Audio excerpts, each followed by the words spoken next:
Chapter 100. What are you going to do when they suddenly stand face to face with you? Are you going to run or reach for a gun? Inga P. was pleased with Jenny's outline for the article. They were sitting in her office, Inga P. with her feet on the desk next to Jenny's neck warmer and gloves. She gave some suggestions and praised Jenny for taking timing into consideration. By the time this report would, hopefully, be published, in May next year, the State of Israel would turn 60 years old. Jenny felt stupid. Now that Inga P. mentioned it, she realized that it would be Israel's 60-year anniversary, 1948 to 2008, next year. But it was pure luck. She hadn't thought about the timing at all. She had only chosen a topic she found interesting, a topic she could talk to Malka about. Not that Inga P. needed to know that. When she walked out of the University of Gothenburg, she was pleased, already thinking about the new ideas Inga P. had given her. She stretched her neck and pulled her shoulders down. Her backpack was heavy, since she had been to the library. After discussing with Malka, she had decided to read Anne Frank's diary again, Leon Uris's book about the Warsaw Ghetto, Mila 18, and the newly published I Escaped from Auschwitz by Rudolf Vrba. Jenny remembered how Malka had reacted when she had shown her her reading list. She had sighed and said, "You seem to think that the persecution of Jews began during World War II. We have not been persecuted for decades, Jenny. We've been persecuted for millennia." Then she had gone and fetched a thick book, The Well by Michener.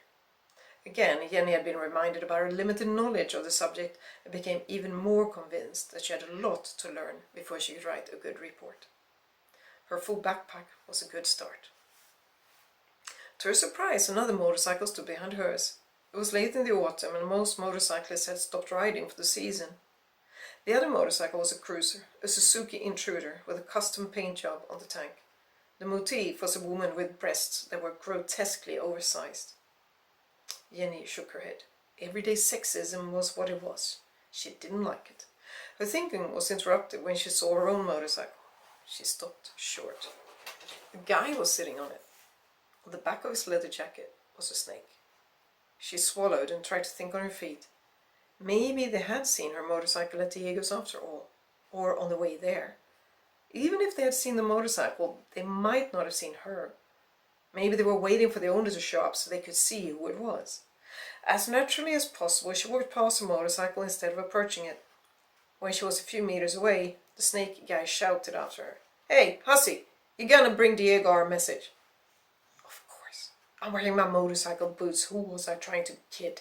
She turned and walked back. Life had taught her a lot lately. She knew that some people were prepared to ruin other people's lives. She knew how fast a life could change forever. But she also knew that monsters weren't just monsters. They were ordinary too, miserable. She looked the snake's guy straight in the eyes and said, "Get off my motorcycle." He did get off, but remained standing right by it. "Tell him that. If you want to tell him something," she interrupted and started her motorcycle, "you'd go talk to him. We're not together anymore." She put it in gear and started riding. The guy kicked her rear wheel. The motorcycle moved sideways, but Jenny had no problem keeping balance. All the lessons with Diego had paid off. She accelerated and drove as fast as she dared. After a few kilometers, she believed she had lost him. Still, she decided not to go straight home.